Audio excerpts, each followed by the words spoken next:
Between occultists and spirit workers, and we'll begin by remembering where we are. And I invite you into the river of your breath that is already moving, and remembering how we can lean back into this river of breath for support, for enlivening.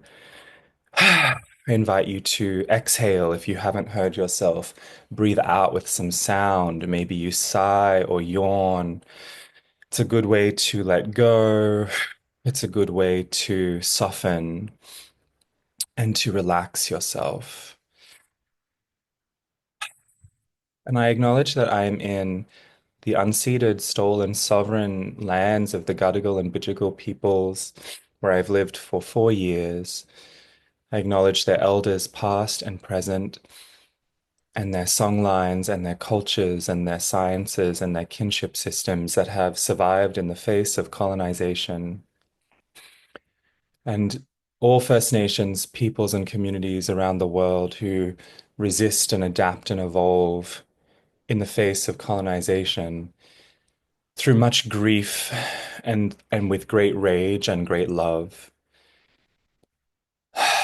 And wherever you are in the world, even if you're in Europe, you will be tied to these things, tied to cultures or civilizations that have sent ships out hundreds of years ago. And perhaps the country you're in benefits greatly from that resource extraction of the global south. And just feeling into how we're all connected by all of these things that have happened and continue to happen in effect. And remembering how the land wherever we are is deeply sacred, whether we know anything about it or not consciously, it is sacred. We don't have to understand that. And the skies are sacred and the rivers are sacred. And all the beings that fill up those places, that are the denizens, the peoples of those places, are sacred.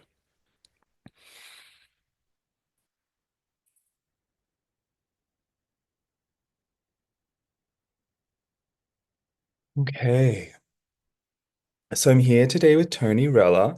And Tony, you just had a book come out, your second book, right? Second full-length book. I had one little mini essay book in between, but Oh, yeah, cute. Tell me about yeah. that. Oh, it was just it was with Gods and Radicals, and it's Oh, just yeah. like a collection of like little blog posts and stuff that we made into a little, almost like a chat book, little reflections on hard emotions and hard times and persevering, which actually is also the theme of the new book. So that's I guess that's my path in life. Yeah, and your new book is called Slow Magic, and it has this Mm. beautiful cover of like roses and thorns, and like against like a black or mixed with black, like a black drop. I'm gonna call it a black Mhm. drop. Um, Mhm. so how like I'm curious actually, just like this is maybe a little bit mundane, but like how was that process for you of publishing with a different publisher? Oh yeah, that is an interesting question. Hmm. I was curious to see what it'd be like to publish with a larger publisher because Hmm. Ratona Gods and Radicals is very small. It's easy to know everyone involved, and Hmm. so I appreciated that gave a lot of attention and kind of investment, and so this being with Llewellyn, um, in some ways the resources available are greater, and so there's the gifts of that and the challenges of that. The gifts is I feel like I've really appreciated the editorial feedback and the support they've been able to give, and then the challenges is kind of feeling a little bit lost, and like sometimes I'm like, is somebody supposed to tell me something, or should I Yeah, ask sure. somebody? Like, Yeah. should I have this information? Yeah, the publishing world at large, I feel like is an interesting, I don't know, an interesting kind of mystery to me, and I just had my eighth book come out, and there's things I definitely know about publishing, but there's a great deal that I don't. And so Hmm. I just kind of go with um like why I'm thinking back to why did I write and write and submit my first book that was published. I totally did that because I was so frustrated. I actually write about it in the preface to that book. I was so frustrated with going into occult bookstores or bookstores in general and like looking for a book that would speak to kind of like a thorough, rigorous kind of exploration of ethics and divinity and theology and Hmm. ritual, and I Hmm. couldn't find it. And so Hmm. at the time, so this was like 2006, 2007, and so I was like, Hmm. oh, I'm just going to write it then. Because I was doing those explorations on my own. Um, Hmm. and like the chapter in that book, which is out of print now, but the chapter in that book on divinity is like 44 pages long in that book. So it's like I really did deep dive into a whole range of things with that book. But yeah, so I feel like often for me it has been like frustration um or passion, which really maybe they're just the same thing. But like it's like Hmm. I must do this thing. Like and several times I have also been like, oh, I really want to write this book, but then I saw a person write that book potentially better than I could have. And so I'm like, usually I feel immense relief. Like usually Hmm. I'm like, oh, okay, good. I'm glad Yeah. that's done. There's actually a book behind me somewhere. I think it's called something the but it's by Via Hedera, but it's like multicultural folkloric American witchcraft or something like that. And Hmm. basically I wanted to write a book that was not the American version, but a very similar kind of meta view on what happens through migration, colonization, what happens to magical traditions and like syncretism and multicultural realities that just happen through fusion. Hmm. And then they wrote that book, and I was like, oh, and it's really good. And I was just like, okay, Hmm. great, I don't have to write that book. But Hmm. then other times, maybe like I'll see like topics come out. Like I still think I could write a really good book on transpossession that only I could write, right? Hmm. Like in the way that you could write books on things that only you could write. So it's like Hmm. I've seen books on transpossession, and many of them are good, although there's not many of them actually. But the ones I've read are Hmm. quite good. But I still feel like I could bring my experience to that.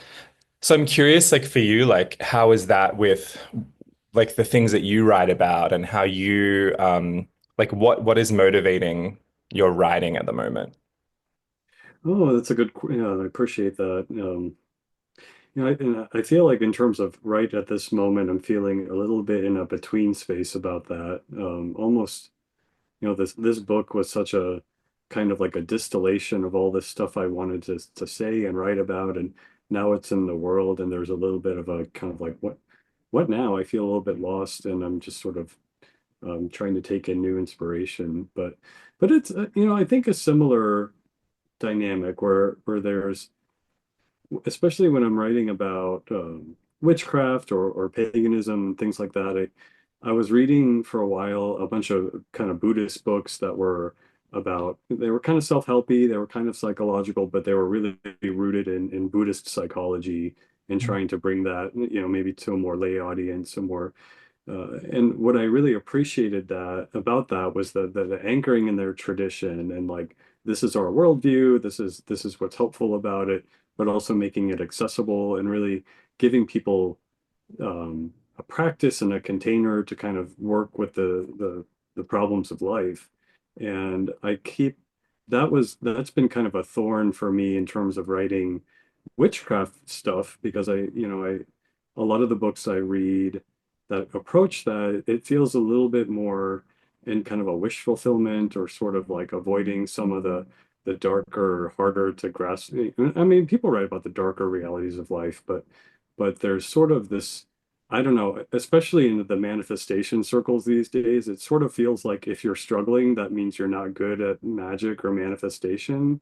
And I Mhm. just don't think that's true. And I think that's kind of a spiritually immature perspective. So I keep wanting to to be really anchored in a witchy polytheist worldview, but talk about, how this what this teaches us about living in this world, and that includes the things that we can't just sort of manifest away or manifest very quickly, and just that how we can wrestle with things that are like, our practices and beliefs, and how they can support people in really being in this world and meeting the challenges of life.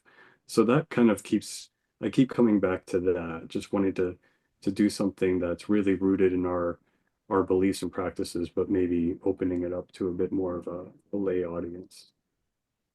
Yeah, I really loved your book for many reasons, but I guess one of the more personal reasons was it really refers back to beings and concepts that arise from the fairy tradition of Hmm. witchcraft. And so as someone who has deeply studied that and works in that tradition, I felt very yeah, comforted Hmm. by that, which is not always something I even look for consciously. I'm not usually That's not like a big part of my like magical kind of deepening this concept of comfort, or at least consciously, but I was Hmm. comforted by it. And yeah, on some level, it even helped me reconcile some things with my relationship to fairy. Um, Hmm. because it's such a yeah, like it's such a it's I could talk about that actually all day. But yeah, like the peacock angel and the twins and just this idea of how we can be holding so much apparent contradiction, which actually might not be contradiction at all. Hmm. Hmm. And lately I've been having so many conversations with friends and beloveds about how, humans, we're so clever and so skillful and so frail and so stupid at the same time. And Hmm. and a part of me is deeply endeared towards that. And a part Hmm. of me, and these could all be the same parts, I don't know, but is deeply frustrated by that. But I find this versatility and also consistency about humans to be really like confronting, interesting, fascinating. Hmm. Um, Hmm. I have a lot of like thoughts and opinions on that, but yeah, and so that brings me to something we mentioned before we started recording, which is that you said you've been working with love and power. Hmm. So I'm curious about how you link those two things and like what that's coming from for you and why you're doing it. Yeah, I think, I'd done some divination some months back, and kind of opened it up my round, and that was kind of my homework this month, was to reflect on love and power. But it is timely, and I was thinking about that Victor Anderson statement of, when you're confused about power, remember love. And that, I think witchcraft really honors power as something that's worthy and sacred, and worth claiming, and actually, you need to claim. And at the same time, I think we recognize, especially, in reclaiming tradition and things like that, we recognize the dangers of power, or power that's unchecked, Mhm. power that is just, and that's, in the United States, pretty much at any time that the United States exemplifies the danger of unchecked Yeah. power. Yeah. It's particularly present for me these days, and just how, when people become so powerful that they don't have to deal with other people, they don't have to be in relationship, because they're sort of coddled or enabled to kind of focus on their own self. It's really destructive. And so that, to me, calls back, that's how why love is important, that we practice love and power. Mm. And the other side of that is that I was very frustrated in the last year leading up to this year, just politically what's happening.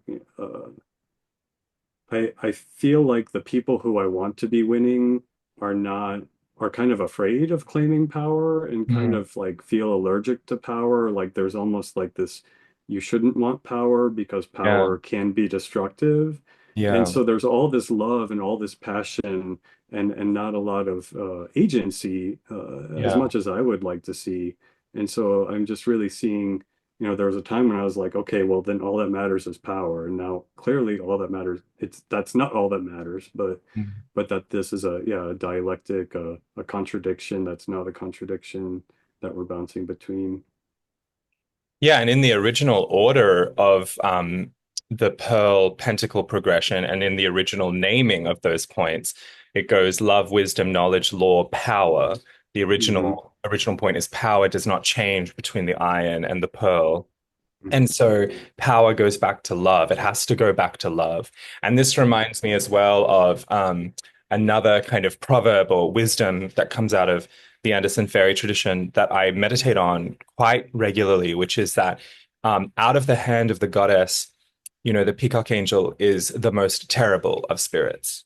And so, this Hmm. obviously, I Hmm. mention this every now and again in interviews and conversations. It's something I like to talk about because it reveals that within certain witchcraft traditions, there's actually like quite sophisticated theological cosmological notions. And that Yes. and that one is really rooted in Sophianic Gnosticism, really. And there's Hmm. evidence that shows that flowed into fairy through various Appalachian and Germanic folk traditions who were Hmm. deeply obsessed with the demiurge and deeply obsessed with the problem of cosmological evil. Hmm.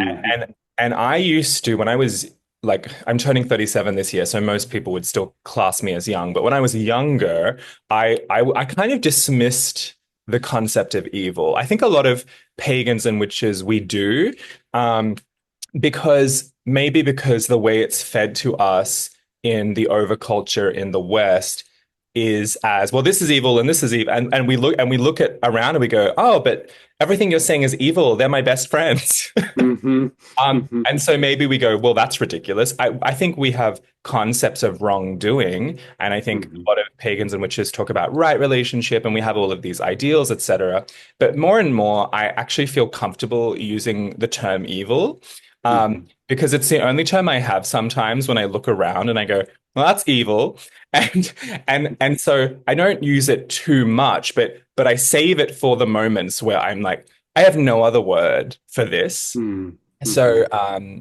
various things that Trump and Musk and that administration are doing, like we can argue about all kinds of things. Oh, their trauma as children. Oh, these men Hmm. who have no mo I'm like, yeah, don't care. Like Hmm. everyone's going through something. Like it's what they're doing is evil. And so Hmm. and so I think it's actually important to consider like that evil is actually a capacity that we have. Yes. Um, and I think the problem of evil is not so much outside of us as it is something that can evolve from within. Hmm. And I think that's why I really like that saying, like, out of the hand of the goddess. And we're talking about one of our most beloved spirits when we say that. And so for Right. me, it's like, look, even our gods can be like that. If Yeah. they forget the ground of being, if they delude themselves into thinking that they are the only one, which is Hmm. this has been really useful for me looking at like people like Trump and Musk because I'm like, oh, you're suffering.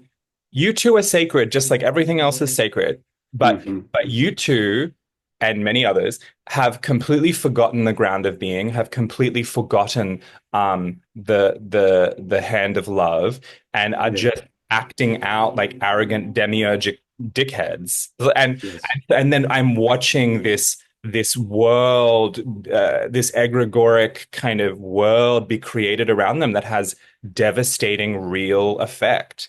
And I'm just Hmm. like, oh, I see the wisdom of like Sophianic Gnosticism. Like I see how that Hmm. helps me understand Yes. what is happening. Yeah. And Yeah. you're there in real time. Like how is it feeling? Oh, how is it feeling? Yeah, it's quite different than the last time. I mean, in some ways, it's way more destructive and way faster, but the first Trump round, like time just sort of mutated and just got weird, and it didn't feel like time was passing in a normal way or the normal flow because there was just so much happening and you were so flooded by information and reactions every day.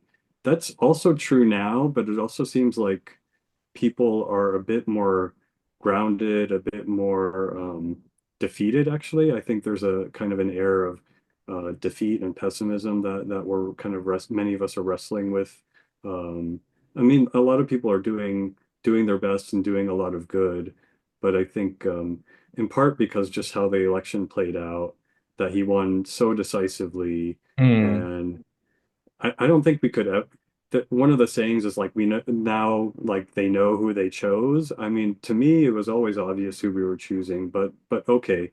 Now I mean it was I don't think he's ever pretended to be anything other than what he is, but it's interesting the kind of Yeah. veils of ignorance that we almost keep like putting over ourselves, which is I think a very US phenomenon. I don't know if other peoples do that, but we're really good at that, forgetting what happened 4 years ago and pretending that we're shocked.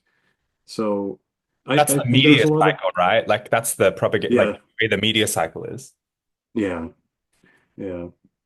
I mean there's a lot of fear and kind of bracing, and then I think some courage and I think we're all just you know everyone's being impacted differently and with less different urgency.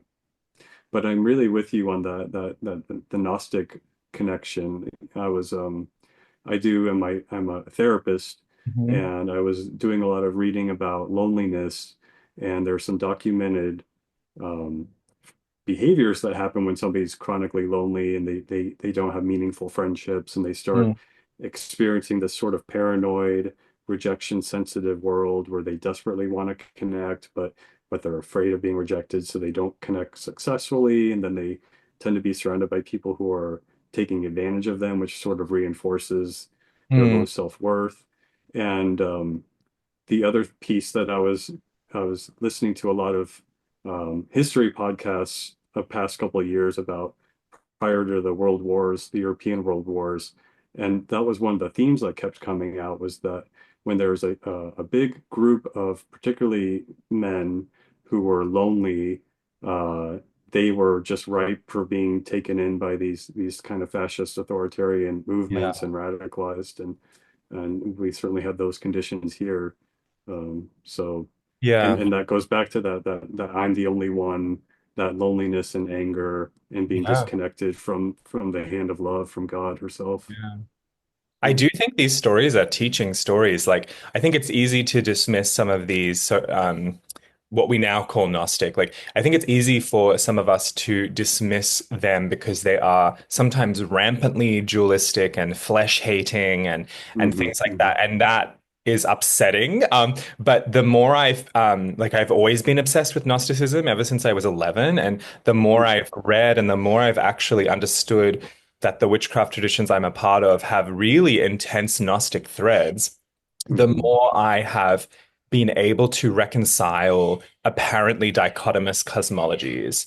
And the whole thing is like Gnosticism really helps me to do that because it's basically saying that there can be this phenomenon where different realities break off from each other because hmm of this arrogance dash ignorance hmm dash kind of like violence that erupts out of and I'm not saying it's not natural. I think it's very cosmically natural. And I think I've just come to the conclusion for now, it could change, that evil is just like part of it all. And I don't like hmm go on about like, there's this thing that some of my friends and we're all familiar with it, have said when they're kind of arising out of terribly traumatic situations where someone in their life perpetrated really fucked up harm against them. And they go, well, I'm thankful. I'm grateful for that because this taught me. And I actually interrupt them every time. And I go, no, be grateful for what you did. Like hmm I do not want you to be grateful for the horrible trauma that was catalyzed around you. Um, I want hmm you to be grateful I want you, my friend, to be grateful for your agency and how you, by your sovereign willingness, moved out of that. Because yeah, like hmm in this world of collision and violence, which exists, inarguably, um, we have various choices, you know, Mhm. and I think it all is, you know, sometimes it's really like I was just thinking about what you said about men and how maybe for some reason, maybe that's I assume that's cultural, but like maybe for some reason when men are isolated, they can be easily hijacked into certain, you know, leanings, maybe if they're like lonely and angry or something. But and Mhm. then because I think that one of the problems that, and now I'm like, what does left and right even mean? Although I am Mhm. definitely like, I know that I'm justice oriented, you know, but I think that, you know, men in the over, I'm just gonna use some stupid words in the like kind of clumsy language is what I mean. In this overculture that I exist within, men are often quite statistically dangerous. And so I understand why people who are experiencing marginalization, like trans people and people who are women and people of color and disabled people, like I understand why we are like, oh, but I Mhm. feel like as well that is totally valid and natural, and that's fine. And Mhm. I think it's complicated as well. Like it's necessarily complicated because men exist and are sacred too. And so it's like, Mhm. how do we all work on this together? Mhm. Because no Mhm. one, as one of my beloved friends, Urania says, a reclaiming priestess, she says, no one can be left behind. Mhm. You know, and I really believe that. Um, Mhm. you know, and I try to work from that place. And so even though sometimes I'm terrified of men, and also kind of, you know, and I really experience that because like so much of my sexuality is geared towards them, which, you know, I glibly sometimes will joke, oh, that's annoying to me, but it's true. Um, Mhm. you know, so my eros is so directed towards men, but it's like, you know, definitely scary sometimes. So Mhm. how do we like help each other, but also kind of say, hey, there are certain situations and issues and realities that maybe only you can deal with yourselves, and then Mhm. also in relationship with everything else, because we do need co-regulation. We can't just in isolation heal ourselves. So there's Mhm. like so many compacted issues that are understandable. Like it's like, okay, so Mhm. these groups of people can't be around these groups of people. That makes sense. Mhm. Mhm. That because it's actually people, it's dangerous potentially, or the threat of that danger is so emotionally real for certain people that it's like traumatic. So Mhm. so I feel like I have no answers to that except that we're in quite the pickle, but we've been in this pickle for a long time. It's not new.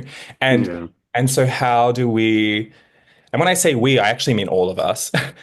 How do we as a human, as a species, Mhm. how do we like do this thing? But sometimes I think we're like far beyond the point. Um, I don't know. Do you have any thoughts Mhm. on that, on like conflict and humanness and like anything that I just randomly rattled off? You brought up so much, it'd be hard to, yeah, there's a lot to say. I mean, one of the things that kind of stuck out to me, I think in these conversations, people who have been marginalized and who are marginalized and have been hurt by men or have legitimate fears of men, um, feel like they're being asked or expected to extend themselves in a way that feels unsafe or Mm, emotionally dangerous or physically dangerous. yeah, And I don't think that is I'm not asking for that. I don't think that should be expected. I think we all need to respect our own limits, our own emotional needs, our own kind of safety windows of tolerance. And yeah, so if right now I just need to circle up with my people and not be around cis men, then do that. And also what I want to say is that, there are seasons of life, and when sometimes somebody might reach a point where they feel like, okay, I have a strong base now. I have my community, I have myself, I've done a lot of healing. now I kind of on my own feel called to connect with men again and find, if there's a way I can be around them. So I think one of the things I say back with my book Slow Magic is it's a long journey and take it slow and there's no rush and also, don't push yourself into something that isn't right for you. Um, and of course, it's just so it is messy. And I really understand why people don't who feel unsafe around men don't want to take care of them, and shouldn't in many ways. And that's, I think, good for everybody if to kind of hold your own emotional well-being and not caretake other people in ways that are hurtful to you, Yeah. and kind of coddling them.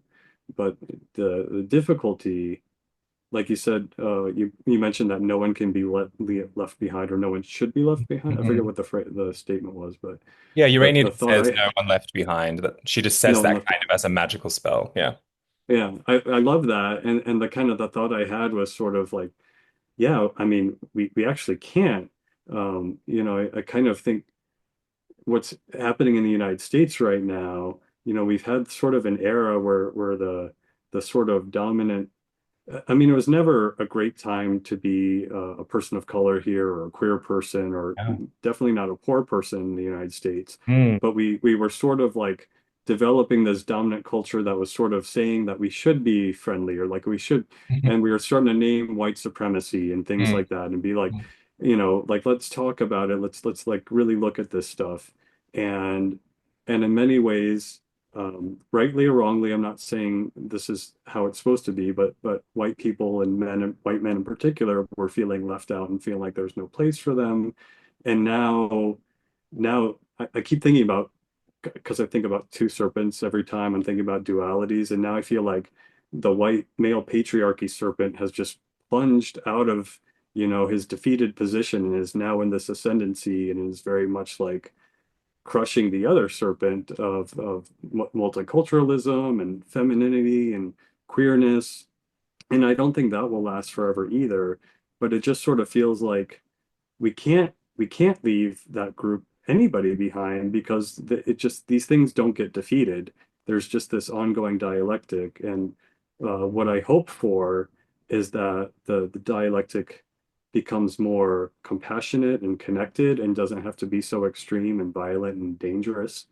Um, I don't know if that's going to happen in my lifetime, but I just have a hope that that's the movement we can go towards. Um, and but also saying that sort of means being willing to see, not that I have to agree with everybody, and not that I have to agree with anything that this other serpent is saying to me, but that I need to be able to find a loving heart inside of that I can connect with. And also that serpent too needs to find a loving heart inside of me to connect with. Because of again, if one of us is like loving and compassionate and the other is acting with evil, then that's not healthy. That's destructive. Mm. Both need to be in their power and connected in love. Um, that's just what's coming through right now. But in terms of, yeah, the answers of how to get there, I'm not totally sure either. I think several things come up for me listening to that. Like, so when you were talking about two serpents, I am like, that's really interesting that you kind of use that metaphor because that in the Wildwood tradition, we have this idea of three serpents, right? And Mm, so we have the white serpent with the black eyes, who is the embodiment of primordial time, mm, and the black serpent with the white eyes, who is the embodiment of primordial need and inevitability and like the weight of fate. And when those two come together and spiral around each other, so it's definitely not good or evil, like that's kind of irrelevant to this situation. This is mm, time and need. And so they come together and they reveal themselves as catalyzing or remembering a third serpent, a red serpent, who is the embodiment of primordial desire. And that's beautiful. yeah, and so I think about that. And recently I discovered in my father's Balinese Hindu tradition, I always knew there were two serpents there too. They have very different kind of cosmological kind of meanings in that tradition. Ananta Boga means like endless succor or endless nourishment. And Basuki is the Balinese way of talking about the serpent that is around Lord Shiva's neck. But basically, in the Balinese cosmology, there's this world turtle called Bedawang who moves who is the earth or who moves the earth through the cosmos. And essentially, because Bali is on the ring of fire, so when Bedawang moves, like the earthquakes happen. But basically, these two serpents are kind of coiled around the world turtle, kind of constricting it to ensure that hell doesn't, kind of break free. But I recently discovered there's a third serpent and hidden in a cave underneath the world mountain, which is also, of course, a mountain, and I feel like Mm, when we're talking about these older primary cultures, it's never like I always, it's never metaphoric. No one goes, the world mm, mountain is some like it's no, that's the world mountain right there, and it means this, mm, mm, this, and this. But basically, I also feel like if if if we can't humble ourselves and listen, like sometimes, like when I'm at protests and Aboriginal elders are rightfully angry because their land was taken and things are awful for them and they're constantly persecuted. I There is a capacity to cultivate within one to just be like, yeah, I'm going to sit here and just listen to all that rage. mm, There's no other mm, choice I have actually. Oh, I could make stupid choices, but really for mm, me, the only choice is to try to be as humble as possible and just to mm. listen. Yeah. Um, to that righteous rage. And so for me, I feel like there are certain like I've always as a person of color, I look at whiteness as something that is constructed, right? Mm, mm, And my whole thing when I'm sitting with people and trying to talk this through with people, and I've had many uncomfortable conversations in my life about race, but it's like hey, you too have ethnicity. You two have ancestors from lands and places, and it got really complicated. And maybe you mhm, sought refuge because your people were being persecuted, or maybe you had to move because of economic disaster or war, which are often linked anyway. Like, and then you maybe then became complicit um, in uh, mhm, in land theft and genocide. And then we mhm, just have to go, okay, that's the situation. mhm, I'm not going to just sit here delving into guilt because again the indigenous elders I've listened to and like a wide variety, they're always like, don't do that, that's ridiculous, that's not helpful, that's mhm, actually very selfish. Like mhm, how can we, obviously it's also natural, but how can we like move into a state of like active humility or mhm, or like collaborative willingness. And I mhm, just feel like the capitalist overculture is so good at like making everything a commodity that it's almost impossible to act with emotional intelligence. mhm, It just robs mhm, us of that. And it mhm, robs us of grace, which I know is like apparently a Christian concept, but I have personally no problem working with that. I feel like grace, it robs us of grace.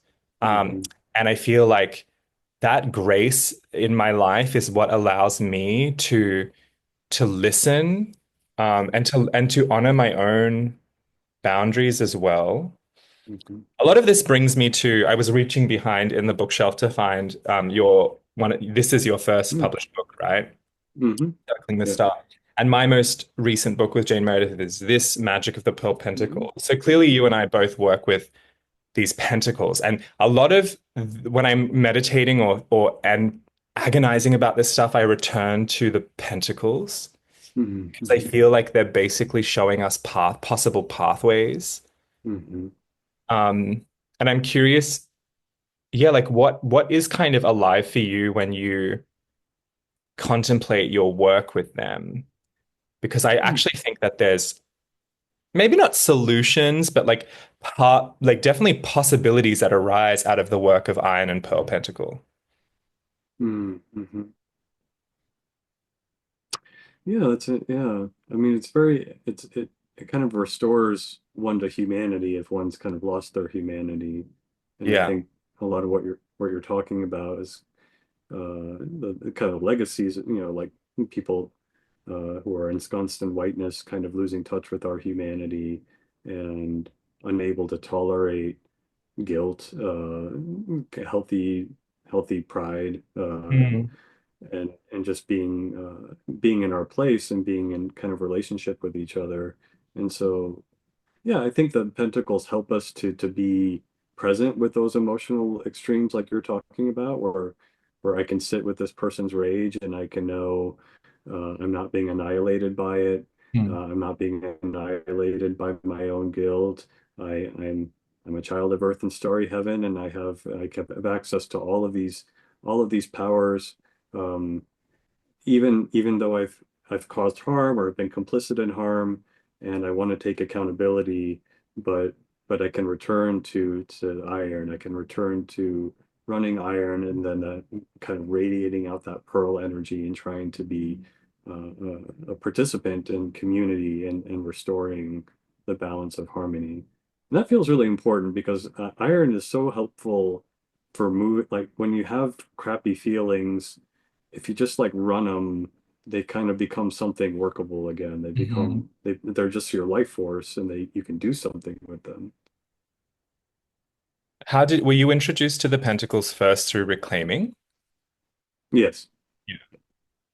Yeah, I came to them at the same time, in both fairy and reclaiming in the same year and the same month even, which is really curious to me. Like I've always had this like kind of double track of like the here's the Pentacles in the fairy tradition as it's currently being facilitated with me, and here's how I'm seeing the Pentacles in an entirely vast network of people. And I think Hmm. that's always been one of the clear distinctions for me as someone who's deeply involved in both traditions. It's like, I could do all kinds of critique of both traditions, but really I'm actually, at the end of the day, very happily um, invested in both. Um, Hmm.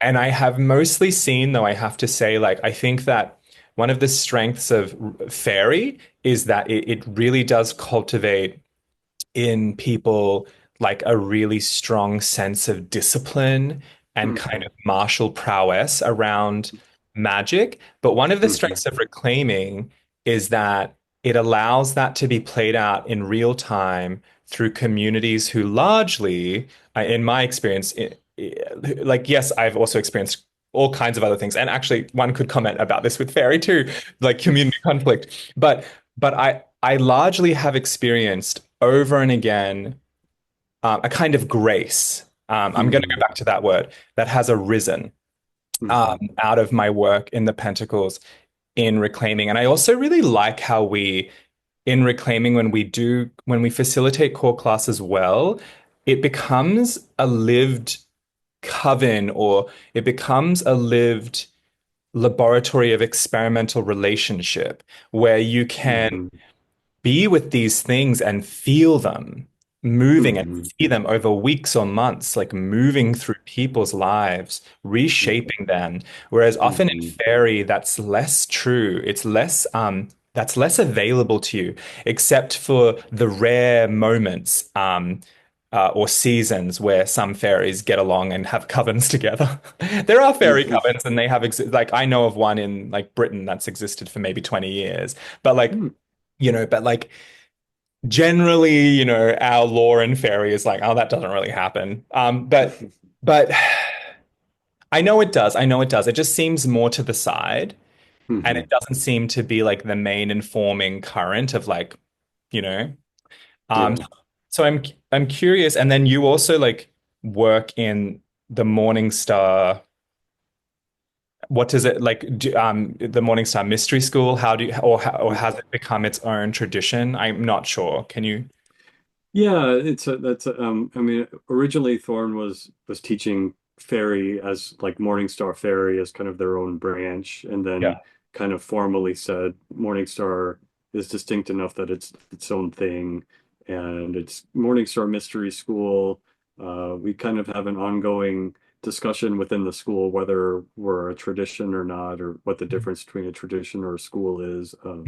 I'm not totally fully sure I understand the distinction, but Mhm. so I can't weigh on that. But yeah, so it's fed by the fairy current, just like reclaiming Yeah. is, but it's also not Yeah. in that yeah. Yeah, like it's like, yeah, similar to reclaiming in that way then, because like reclaiming is definitely fed by that tradition, but it's not, except in rare Right. occasions where suddenly it is. Right, right. Yeah, Yeah, it's and I really, think things really like funny. we all have the pentacles, the Iron Yeah, and Pearl Pentacles, but then, when you look at how we use the pentacles, you start to see maybe a little bit of differences just from the divergence, but at the yeah, same time, there's a way, it's all, well, I guess it's not all the same. People use different words, but it kind of, there's a kinship. I think of us as totally. cousins. Yeah. Of course. You know, the pentacles really confuse a lot of witches who are not in these traditions. Like whenever I have talked about these pentacles to people who are like not at all connected to reclaiming and fairy, they're like, yeah, I just never got them.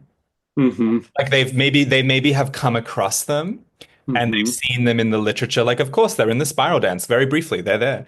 Hmm.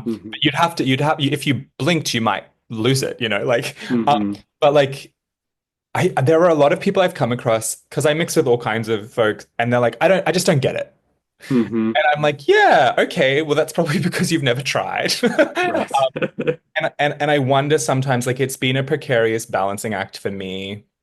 And I don't usually like to use the word balancing. I feel like balance is inherently precarious. I try not to do that. But like I feel like it's been an inherently interesting dance for me to be an initiate of fairy and an initiate in reclaiming and a teacher of reclaiming and Hmm. try to like harmonize like privacy, but also speaking main like I don't like when Jane and I write about the Iron and the Pearl, we're writing about it in the reclaiming context, Hmm. reclaiming culture. And so there Hmm. are actually specific practices in fairy that we have around these pentacles that, as far as I know, have never really been widely disseminated. And they're Hmm. largely very fairy. Hmm. And Hmm. but the way that reclaiming has evolved to work with the pentacles is so rich and actually has fed back into fairy Hmm. through people like Thorn and through Hmm. people through a range of actually reclaiming teachers who are also fairy. It's kind of fed back that way. Um, Hmm. but yeah, the pentacles I feel like are they're rigorous as fuck, those tools. Like I definitely run them through the body, but I also meditate on them more kind of cosmically. And as far Hmm. as I know, the like Victor, I don't know how much Cora worked with them. I know Cora obviously knew about them, but I do know that Victor would, when people were like coming to him to learn, he would actually ask that you recite or incant the points, and he always worked with them in around the circle. So he'd ask that you say sex, self, passion, pride, power. And if you couldn't get past saying it like three times, which Hmm. apparently many people couldn't, um, Hmm. he would go, "No, I'm not teaching you."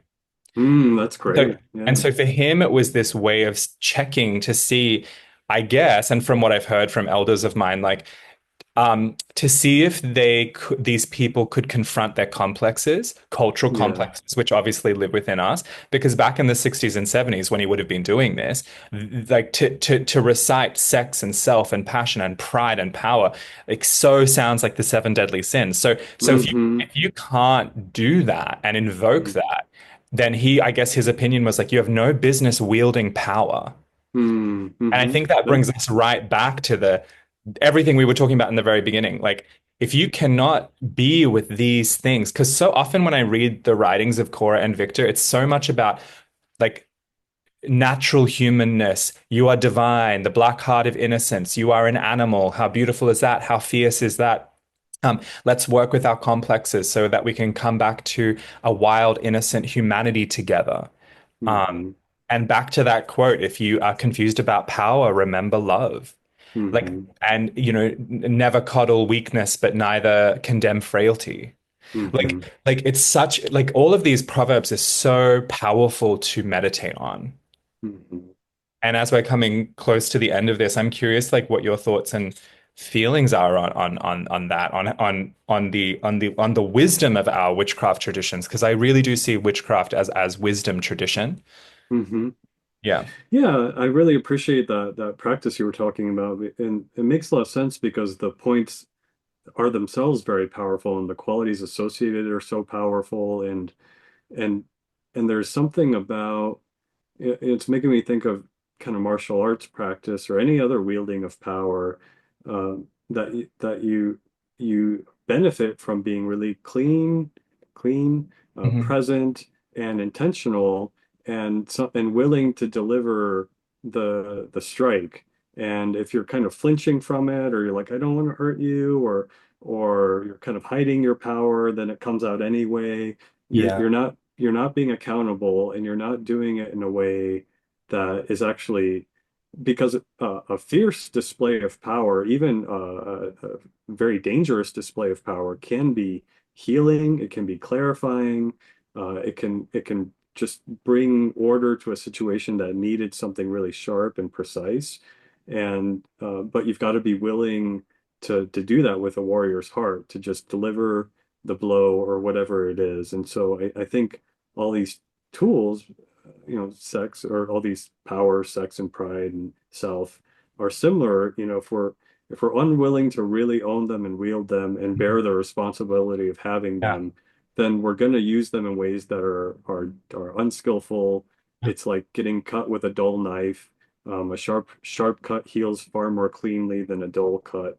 Yeah. And so being willing to be sharp and precise and powerful, but also still open, like present, loving, connected, like that. That's the dream. I think that's the true flourishing, flowering of witchcraft practice, and particularly these pentacles. And I think that's a beautiful thing. But there's so much clouding our relationship with those qualities that we kind of are hiding, or like trying to like do it with one eye, and like pretend I'm not really trying to Yeah. use my sex energy, but I'm secretly doing it. And then when you're called out, you're like, oh, that wasn't what was happening, when it totally Yeah. was. And yeah. Yeah, that was perfectly summarized. And I think also is why I love those tools and those traditions that contextualize those tools, because of exactly what you just said. And I guess that really underscores also what the Andersons said when they said this is a martial tradition. Um, Mm-hmm. because yeah, you said it, I don't have to repeat it.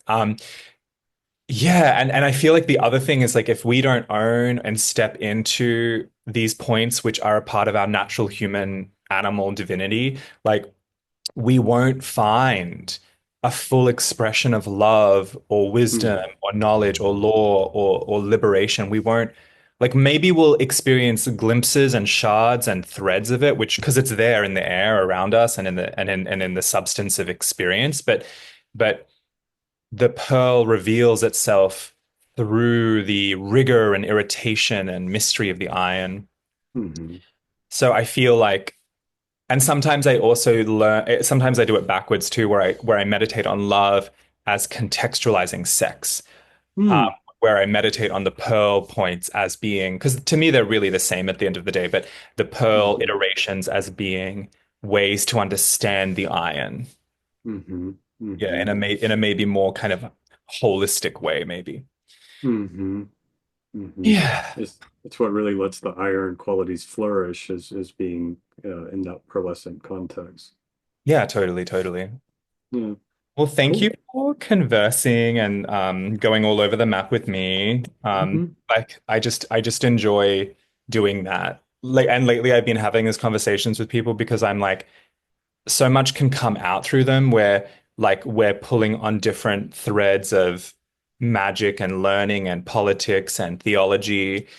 And there's something, I don't know what it is, but there's something in that, in the talking to each other and the listening to each other and the conjuring of these different threads. There's something, I feel something happening. So I just keep doing it because I'm like, there's something good here. Yeah, I really appreciate this opportunity. It's been a lovely conversation, just to be in the field together and see what comes out. Yeah.